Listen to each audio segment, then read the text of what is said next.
The Galactic Council chamber glowed under soft white lights as hundreds of alien species sat in silent order. It was a place of peace, of calm debates and carefully chosen words. For over 1,000 years, the Council had kept order across the stars, empires, coalitions, and ancient species gathered here to discuss matters of trade, diplomacy, and war. But on this day, everything changed. On this day, a signal arrived. A signal that shattered the illusion of safety and reminded the galaxy of a warning whispered only in hushed legends never, under any circumstances, provoke the Deathworlders. The signal came in suddenly, unexpected, slicing through the Council's calm like a knife. The main holoscreen flashed red. Distress. Coordinates? A human colony. Small, distant, unarmed under attack by an unknown alien faction. At first, the Council members murmured in confusion. Some barely cared. Humans were new to the galactic scene, after all. A young species from a savage death world called Earth. Most in the chamber had heard of them, but dismissed their importance. They were unpredictable, violent, strange, but small, insignificant. Or so they thought. As the footage played images of burning human settlements, alien dropships landing, civilians running in terror, the chamber's mood shifted. Some delegates looked away. Others exchanged nervous glances, but one figure, a thin, elderly alien with deep green skin and silver eyes, rose slowly from his seat. His voice was soft, but it carried across the hall like a chill wind. "There is a warning," he whispered. "One written in the blood of forgotten wars. Do not make Deathworlders remove their masks." Many in the chamber scoffed. Some chuckled. Quietly, the young species from Earth, dangerous. Impossible. The attackers, a coalition of minor species from the Outer Arm, had chosen a weak target, a human colony without proper defense. It would fall within hours, they believed it was. No threat at all. But the elder did not sit down. His eyes remained locked on the burning colony on the screen. His voice shook. "I have seen this before," he murmured. "Long ago, when another species made the same mistake, when they pushed humans too far, when the mask came off, and the galaxy learned fear, the chamber fell into uneasy silence. Because deep down, in the oldest archives, in the darkest corners of forgotten history, there were stories. Stories of Deathworlders, of what happened when their full nature was unleashed. But those stories were ancient. Most no longer believed them. The signal crackled again. A second message. Short, cold, chilling. Earth acknowledges. Fleet en route. That was all. No threats. No demands. Just 12 words. Across the stars in the cold black of space. The human fleet moved. Silent. Relentless. They did not send grand speeches. They did not warn. Simply came. The ships were dark and sharp-edged, forged not for beauty but for survival. They moved with terrifying precision, their black holes swallowing the starlight. Inside, the humans prepared without emotion. They checked weapons, sealed armor, loaded ammunition. There was no fear in their eyes, only focus, because humans came from death worlds. Because humans knew one simple truth. When survival is at stake, civility is a mask you throw away. The lead ship, massive, heavily armored, was named the Vindicator.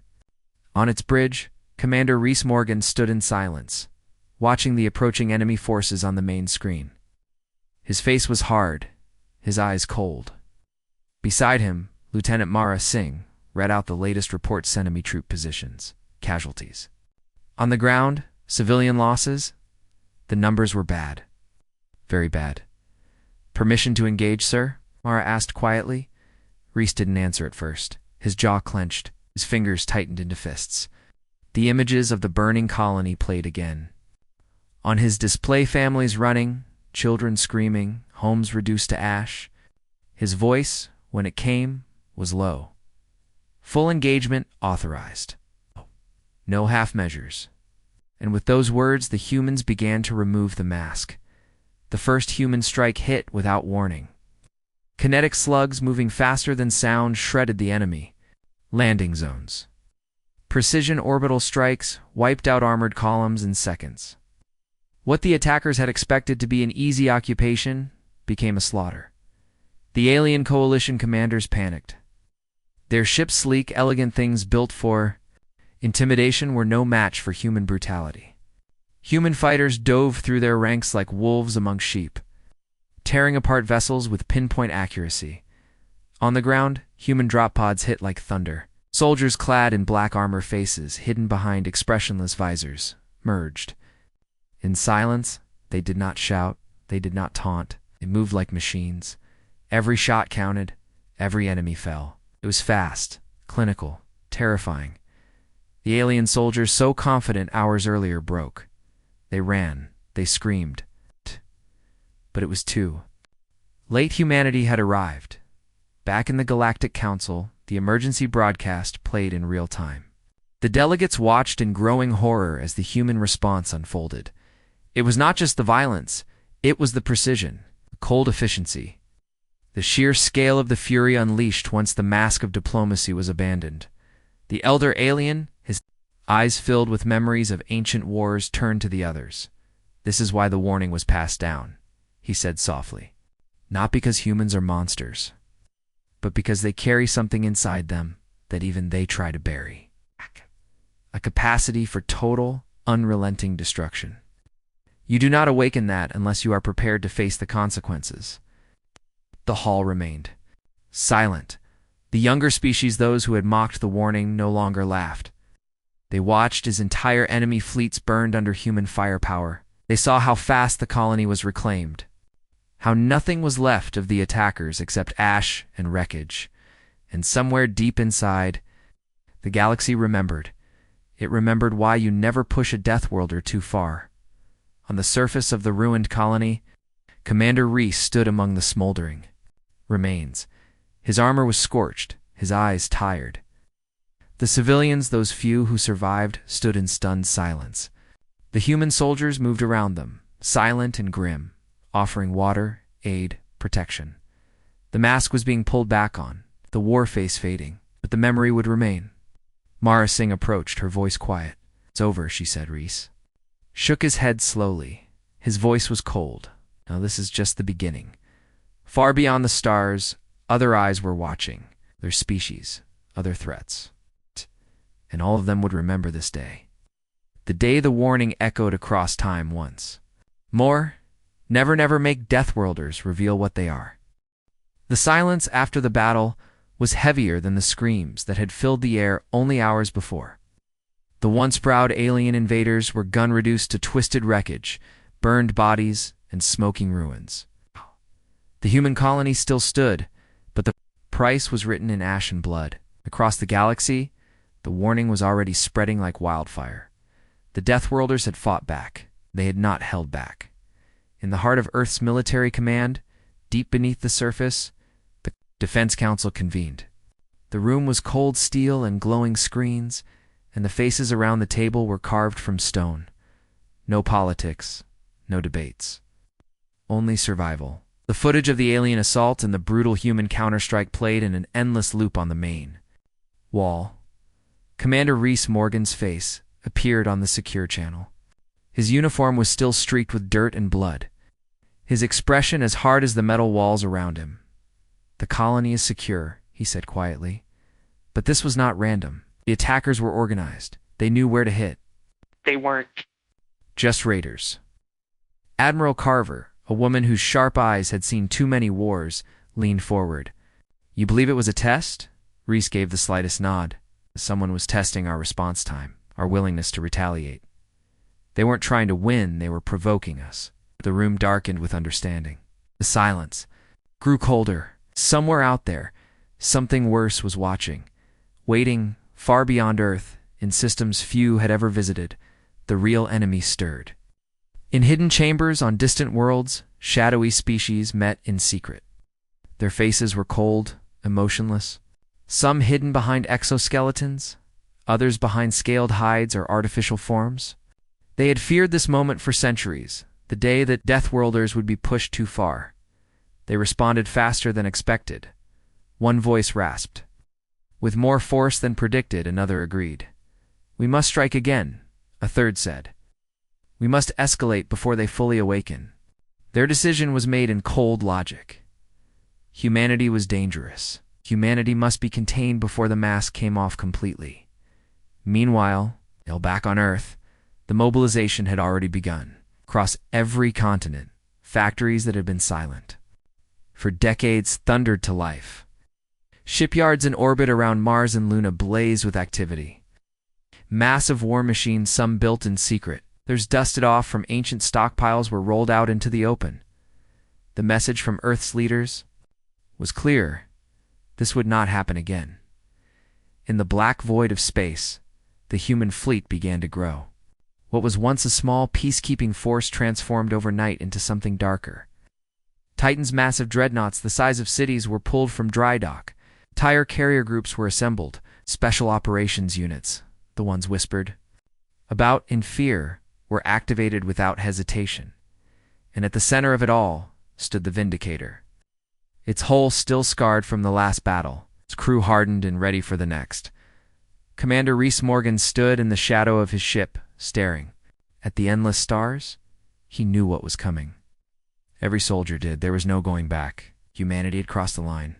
The warning that had echoed across time was no longer just a legend. Beside him, Lieutenant Mara Singh adjusted her combat armor. She glanced at the glowing tactical displays hovering in the air around them. Red markers, dozens of them showed. Enemy fleet movements across the outer colonies. They're probing us, she said quietly, looking for weakness. Rhys didn't take his eyes off the stars. They won't find any, he said flatly. Mara hesitated. What if they escalate? What if this turns into a full war? The commander's eyes were cold as he finally looked at her. Then we remind them what Deathworlders truly are. The first reports arrived within hours. A mining outpost on Veganongon. A civilian convoy on the outer rim wiped out without warning. The enemy wasn't hiding anymore. They were striking faster, harder, with no mercy, and Earth responded. The Defense Council activated Operation Iron Storm, a full-scale military expansion. Thousands of ships were ordered into production. Billions of rounds of ammunition, experimental weapon systems, orbital defense grids, all brought online in record time. Even Earth's AI command cores, ones locked down out of fear, were activated, ready to assist in a war that would decide the survival of their creators. Across human space, the call to arms echoed. Volunteers flooded recruitment centers. Veterans returned to service. Deathworlders, those born under the crushing gravity, the toxic storms. The burning suns of Earth answered the call with cold determination. They were not fighting for glory. They were not fighting for conquest. They were fighting because they knew one thing the galaxy did not. When Deathworlders go to war, they do not stop until the threat is erased. But the enemy was clever. They didn't launch a single invasion. They launched many simultaneous strikes in distant systems, across multiple fronts. Tactic designed to stretch human defenses thin, to force Earth into mistakes. In the war room aboard the Vindicator, Rhys studied the unfolding nightmare. Red icons multiplied across the hollow map. Each one a new attack. Each one another test. They're baiting us, Mara said, her voice tight. They want us to spread out. Rhys's voice dropped to a whisper. We won't play there. Game, he made the call. Instead of scattering, humanity concentrated its forces. They let minor worlds fall. They sacrificed ground to hold their strength for something greater, the counterstrike. And as the Council back on Earth approved the darkest war measures in its history, the order was given, prepare the Titans, ready the black ships, the storm is coming. And across the galaxy, where alien leaders watched the Deathworlders rise, terror settled into their bones.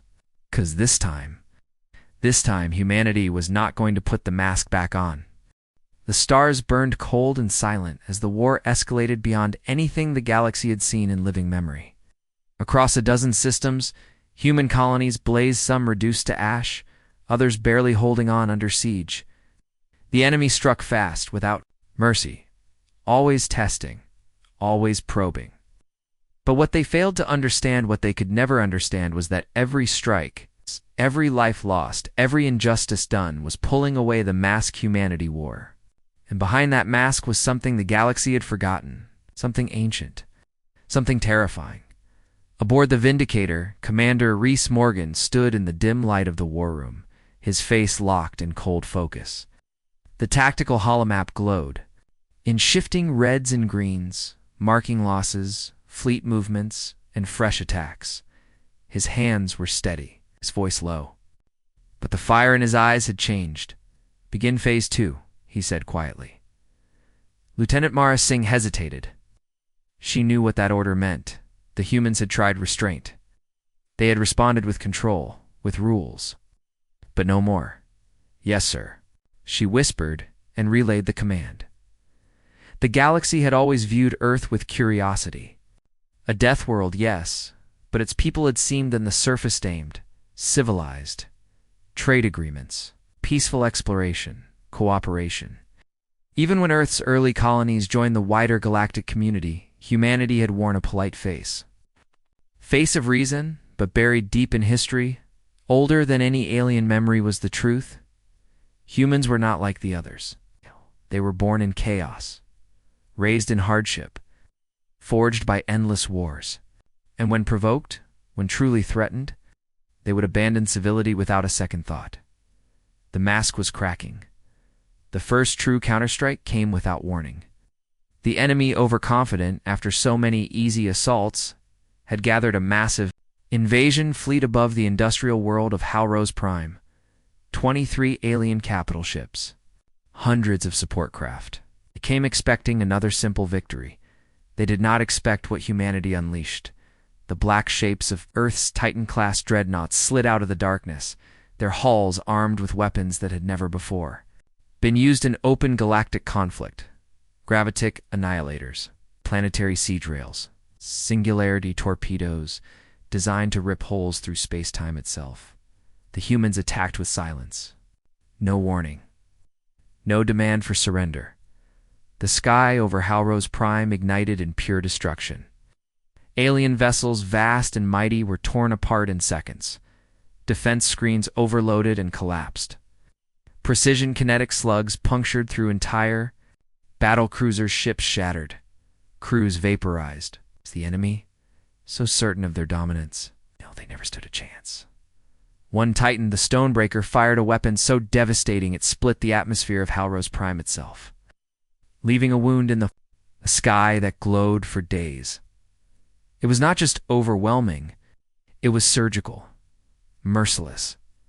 Cold news spread fast. Across neutral worlds, across the hidden communication webs of rival empires, the message was clear. Humanity had stopped holding back. The Deathworlders had dropped the mask. On the bridge of the Vindicator, as the last of the enemy fleet burned, Mara Singh stared at the destruction in silent horror. We're going too far," she whispered. Reese didn't move. His eyes were locked on the fading firestorms. "No," he said softly. "We're showing them who we've always been, and we're doing what needs to be done." Inside, even he felt the shift, the lines being crossed, the humanity inside the human response.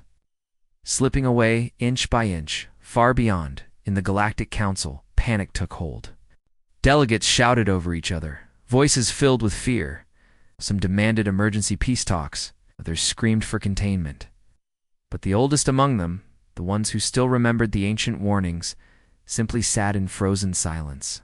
They knew what this meant. They'd seen the beginnings of this before. They knew once the Deathworlders' true nature was fully unleashed, there was no stopping it. The enemy species, those who had sparked the fire, watched their fleets collapse. Their outposts wiped clean, their worlds now targets for a rising human war machine. Fear twisted through their ranks. Desperation took hold. They had believed humanity weak. They had believed Earth could be manipulated, restrained, bent. They had been wrong, and now, as more human fleets mobilized, as more black ships emerged, from the void, the enemy whispered a single word across their encrypted channels: extinction. Because they knew too late what was coming, back on Earth, the final preparations began. The planetary defense grids burned to life. AI cores released their full processing power. The Wrath Protocol, a contingency plan thought impossible, was quietly authorized. Humanity was not just responding anymore. It was evolving, shifting into something the galaxy was not prepared to face. And as Commander Reese stood beneath the cold stars once more, his voice was barely a breath. "They made us take off the mask," he murmured. "And now we'll see the face they feared." The mask had cracked, and soon, very soon, it would shatter. The galaxy shifted. The balance of power, carefully maintained for centuries, tilted in silence as the Deathworlders rose. Humanity, once dismissed as primitive and wild, had unleashed something the wider galaxy never expected. The cold, calculating machinery of total war. And yet the enemy pressed on. Blinded by desperation, driven by fear, they made their gravest mistake. They overreached. The alien coalition, reeling from devastating losses on Halrose Prime and other shattered fronts, refused to back down. They believed they could still control the storm they had summoned. They believed there was still time to crush Earth before the Deathworlders fully awakened. And so they struck again, this time, harder, bolder, and more recklessly than ever before. Their target was not just another remote colony. Their target was Europa Prime, one of humanity's oldest and most symbolic settlements beyond Earth itself. A place not just of strategic value, but of history, of pride. The heart of human expansion into the stars. The assault came fast without warning. Entire enemy fleets dropped from hyperspace. Orbital bombardment beginning before local defenses could fully engage. Civilian cities were hit first. Millions of innocent lives, men, women, children, were incinerated in moments. The aliens believed that by striking deeper, by hitting harder, they could break humanity's will. They believed wrong. Aboard the Vindicator, Commander Reese Morgan stood frozen as the reports flooded in. Live feed cities burning, hospitals obliterated, refugee ships vaporized in orbit, his hands clenched into fists so tight his knuckles cracked. The face he wore, the mask of control, fractured. "Lieutenant Mara." Singh's voice was barely a whisper as she watched the horror unfold. This is genocide." Reese didn't answer immediately. His eyes were locked on the screen, but he wasn't truly seeing it. Something deep inside him, something primal, buried beneath years of discipline, shifted, snapped. "Activate Wrath Protocol," he said softly. His voice was so quiet it barely carried. Mara's head snapped toward him. "Sir, do it." Reese growled. His voice was ice. "They've made their choice. Now we show them what Deathworlders really are." The Wrath Protocol, rumored, half believed, long dismissed as myth, was real. It was humanity's final response to existential threat. It was not a negotiation. It was not diplomacy. It was the full, unfiltered unleashing of human military capability, stripped of all restraint, driven by one instinct: survival through total annihilation of the threat. The call went out, not just to the frontline fleets, but to hidden arsenals. Scattered across the stars, ships painted in midnight black and seen for generations launched from secret stations. Weapons once considered too monstrous to ever be used were armed without hesitation. The mask shattered. The counterstrike on Europa Prime was unlike anything the galaxy had ever seen. Human stealth cruisers bypassed enemy fleets entirely, striking at command centers and supply ships with surgical precision. Titan-class dreadnoughts opened fire with weapons that tore holes in the fabric of reality. Entire enemy squadrons simply vanished in unnatural bursts of light. But it was the ground assault that would become legend. The 7th Deathworlder Battalion, unit whispered about even within human ranks, was deployed for the first time in nearly a century. These were not ordinary soldiers. They were products of Earth's harshest training, genetically enhanced, psychologically hardened. They landed without hesitation, cutting through alien forces like a blade through flesh. The enemy didn't just lose, they were erased. No quarter, no hesitation. The Galactic Council watched the feeds in stunned silence. Delegates once proud, once certain of their military superiority, sat motionless, unable to speak. The sheer efficiency, of the human retaliation, the coldness, the speed. The ruthlessness was beyond anything they had imagined. The oldest among them, the few who still remembered the ancient warnings, closed their eyes. "It's happening again," one whispered. "The Deathworlders have dropped the mask." As the last enemy ships burned in Europa's orbit, Reese stood on the surface of the reclaimed colony. The sky above him was black with smoke. The ground beneath his boots was still warm from the fires around him. Human soldiers moved with grim purpose, securing tending to survivors, but their faces were different now. Harder. Changed. Mara approached quietly, her expression haunted. "The civilians? We saved some, but not enough." Reese gave a slow nod. His voice was hollow. "They forced our hand. This is the cost." She hesitated. "And now?" His eyes, once filled with warmth, were cold steel. "Now we end it. Cross enemy territory." Panic spread. The coalition species, those who had once mocked humanity, now faced extinctional-level counterstrikes. No safe harbor remained, no border untouched. They had overreached. They had awakened what should have stayed. Buried, and now the full storm of Deathworlder wrath was upon them. The galaxy would never be the same. The stars no longer brought comfort. They no longer held the quiet beauty of distant suns or the dreams of explorers reaching across the galaxy. Now the stars carried only one thing: war. And in the cold silence of space, the Deathworlders, the humans had crossed a line from which there was no return. The burning skies over Europa Prime were still smoldering when the orders came down. Earth's Defense Council had reached its final decision. No more hesitation. No more measured responses. The alien coalition had gone too far. They had crossed into something sacred, something unforgivable. And in doing so, they had unlocked the other face of humanity. The mask was not just cracked, it was gone. Aboard the Vindicator, Commander Reese Morgan stood in the command bay as the final reports rolled in. The casualty lists were endless. Names, faces, families, the cost of restraint. The cost of believing in civility. His hands rested on the cold railing before him, his eyes distant. His heart hardened beyond recognition.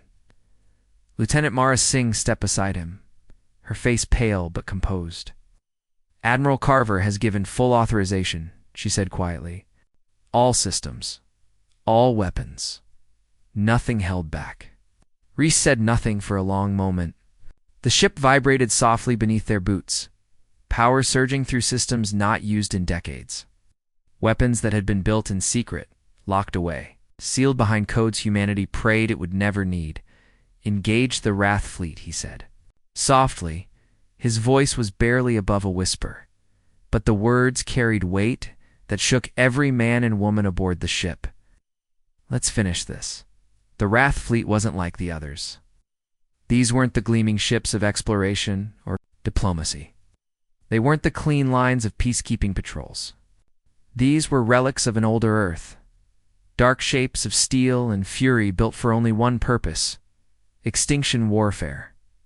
Entire swarms of autonomous war drones surged into the void, accompanied by black armor gunships and carrier dreadnoughts the size of small moons. Each ship bristled with weapons banned by every interstellar treaty weaponry, designed not just to defeat enemies, but to unmake them completely. The galaxy had watched humanity fight before. It had seen battles, even victories. But what unfolded next was something else entirely. This was not war. This was erasure. The first target was the enemy's main supply system, with the core nexus of a vital starport and hub world supporting their fleet operations, was protected by hundreds of ships, dozens of planetary defense stations, and fortified moon bases. The Coalition believed it untouchable. They were wrong.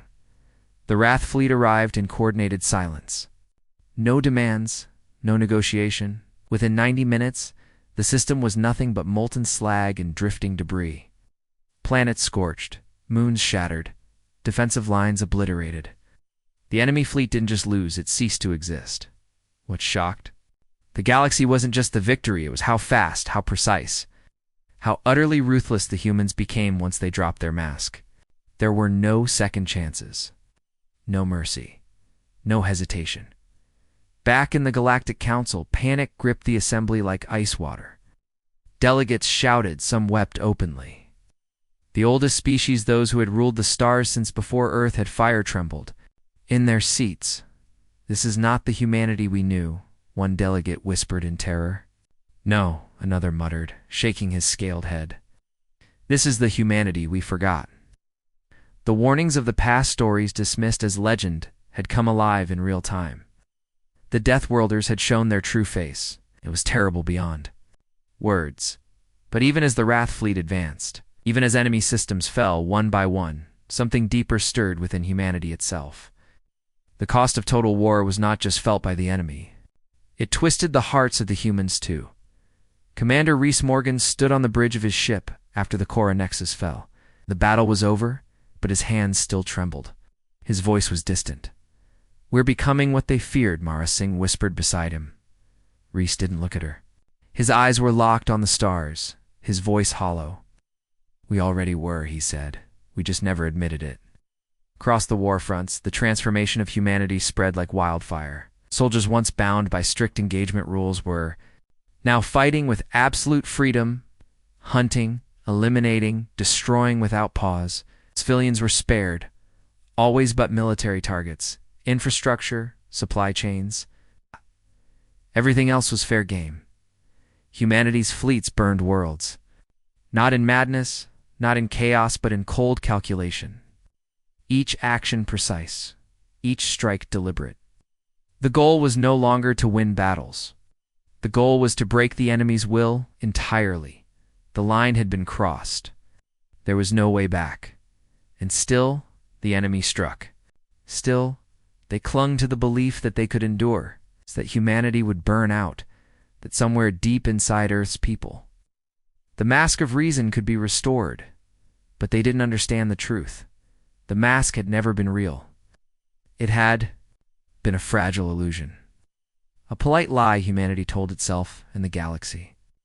But when stripped away, what remained was something the stars were never meant to face. A species built for survival at any cost. A predator species from the harshest of worlds. Civilization that, once unleashed, would not stop until it stood alone in the ashes. And so the war burned on. The Wrath fleet pressed deeper. The Deathworlders no longer held back. And somewhere, in the void, both enemies and allies whispered the same broken words. "They've crossed the line." And no one knew how far the fall would go. The stars burned red. The skies of a dozen worlds blazed with fire and ruin. What began as a series of scattered attacks had become a full galactic conflagration, one not of limited strikes or measured responses, but of total, merciless war. The Deathworlders' humanity had cast off every mask of restraint. And now, wherever their fleets moved, only two things remained behind: silence and ashes. On the black steel decks of the Vindicator, Commander Rhys Morgan stood motionless, his face lit only by the soft glow of tactical displays. The air around him was heavy, the crew silent. The room felt more like a tomb than a command bridge. The latest transmission played in cold clinical detail. Another enemy system destroyed, another world reduced to molten rock, another victory, bought with fire, and yet there was no celebration, no cheers, only quiet dread. Lieutenant Mara Singh broke the silence first, her voice soft, barely more than breath. "Sir, they're surrendering. Enemy fleet is pulling back. The coalition's leadership is asking for talks." Rhys didn't move. His eyes stayed locked on the stars outside the viewport. His voice, when it came, was flat. "It's too late." Mara swallowed hard. "We've won," she said quietly. "The enemy is broken. The galaxy is terrified. Do we really need to keep going?" The commander finally turned to look at her. The cold in his eyes made her flinch. "You saw what they did on Europa, what they did to our people. There is no forgiveness for that. There is no trust left. We finish this. We finish all of it." Across the stars, the Wrath fleet advanced like a black tide. There was no pause, no mercy. The planetary shields shattered under relentless kinetic bombardment. Orbital platforms were cut down before they could fire a single shot. The very air of enemy worlds was poisoned with electromagnetic pulses and orbital strikes designed to leave nothing standing. And yet, Earth's leadership, those who once spoke of peace and progress, gave no new orders to stop. The enemy had crossed the line, and now humanity marched forward without hesitation. The burned skies over entire sectors testified to that fury. On the enemy's side, desperation took hold. Coalition leaders, once arrogant and confident, now faced extinction. Worlds that had never known war were reduced to cinders. Species that had considered themselves immortal powers now faced annihilation in secret. Some among them begged for peace. Messages were sent across the black and answered. Others proposed retreat, isolation, or surrender, but none could agree. Fear had turned them against one another. Some factions still believed they could turn the tide. Some believed that if they only struck at Earth itself, the humans might be forced to relent. It was their final mistake. The next blow came swiftly. The enemy's attempt to hit Earth directly through sabotage, through hidden fleets, through assassination was uncovered before it began. Human intelligence networks, operating at levels the coalition could barely comprehend, dismantled the operation with surgical brutality, and when the last covert fleet was discovered near the Sol system, Earth responded with something the galaxy had never seen. The sky itself was burned. The Ignis Lance, a weapon never used in open war, was deployed. From a position far beyond the reach of ordinary sensors, it unleashed a focused beam of plasma, energy, and gravitational force, unlike anything in known history.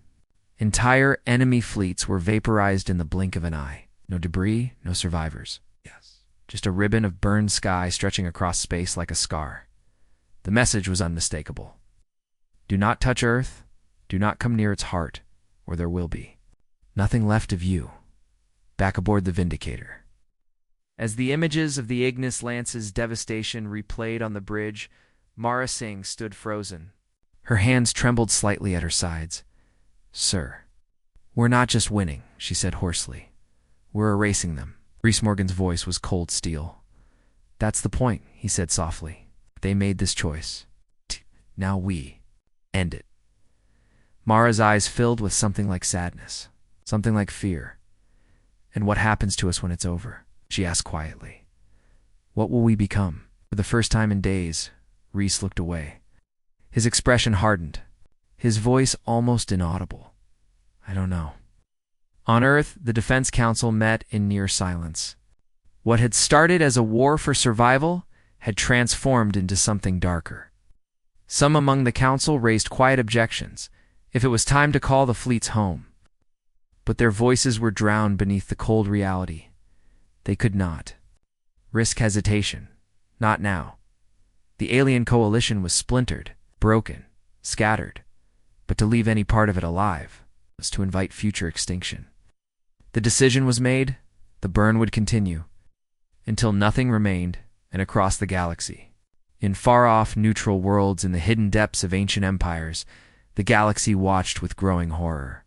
The species that had once offered humanity a seat at the Council, that had once mocked Earth's savage beginnings, now whispered the name of Deathworlders with dread, because this was not the story of a war. This was the story of extermination. The skies of entire worlds burned red, and still the Deathworlders marched on, and somewhere beneath the stars, the last survivors of the enemy coalition sent a desperate signal, one final plea. "Stop. Please, we surrender."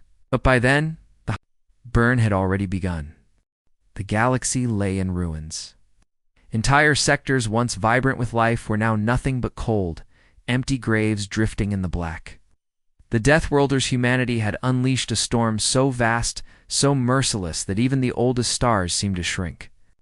Beneath its shadow, the final screams had already faded. The last battles ended not with peace, but with silence. And in that silence, the true price of fury revealed itself. Aboard the Vindicator, Commander Rhys Morgan stood alone on the observation deck. The stars stretched out before him like distant ghosts.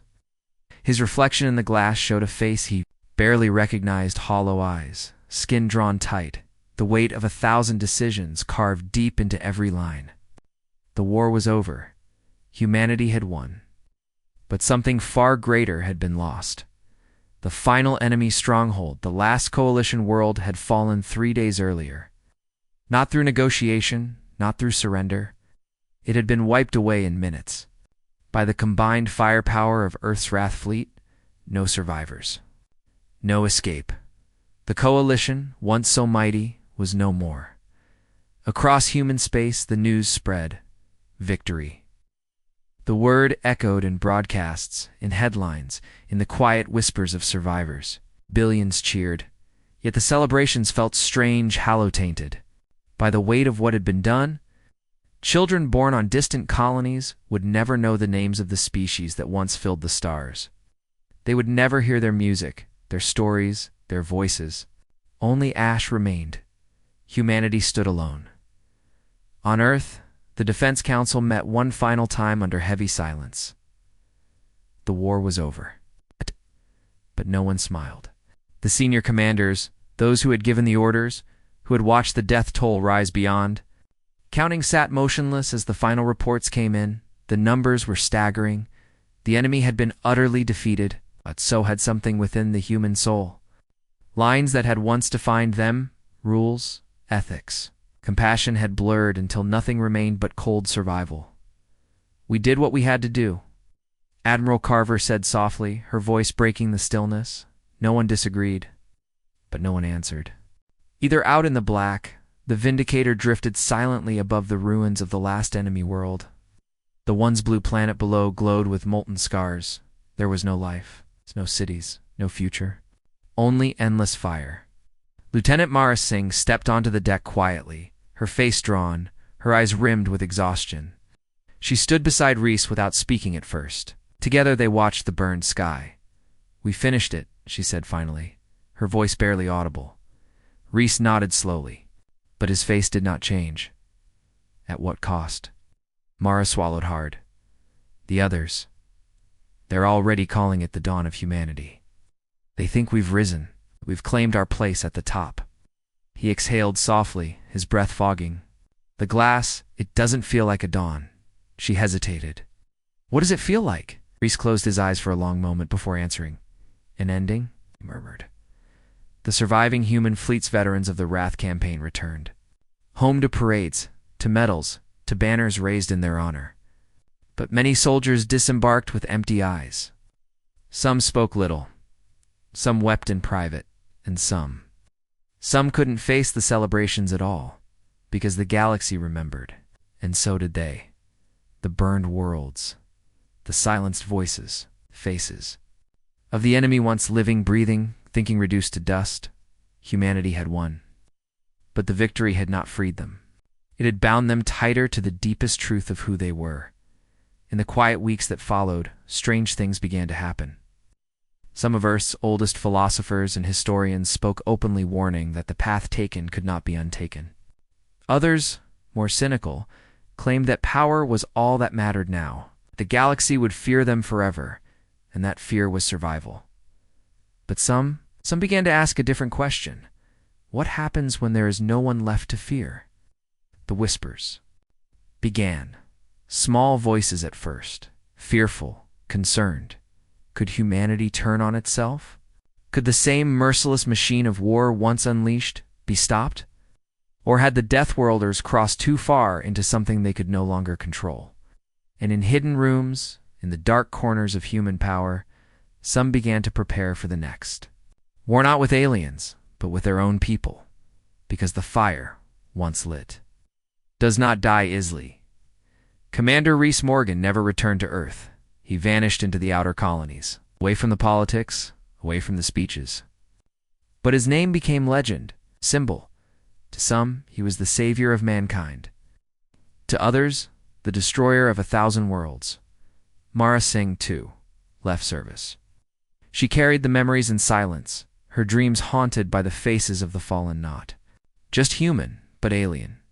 She would spend the rest of her life telling stories of what happened, not the sanitized histories, not the government lies, But the real story, the price they paid, the warning they ignored, and across the stars, in distant places where human feet had never walked, some species still watched in terror. The few that survived, the few that hid. They whispered in forgotten tongues, never awaken the Deathworlders, never let them take off the mask. But it was too late. The mask was gone, galaxy was burned, and in its place stood only the survivors of a world forged in fire and fury, haunted by what they had become.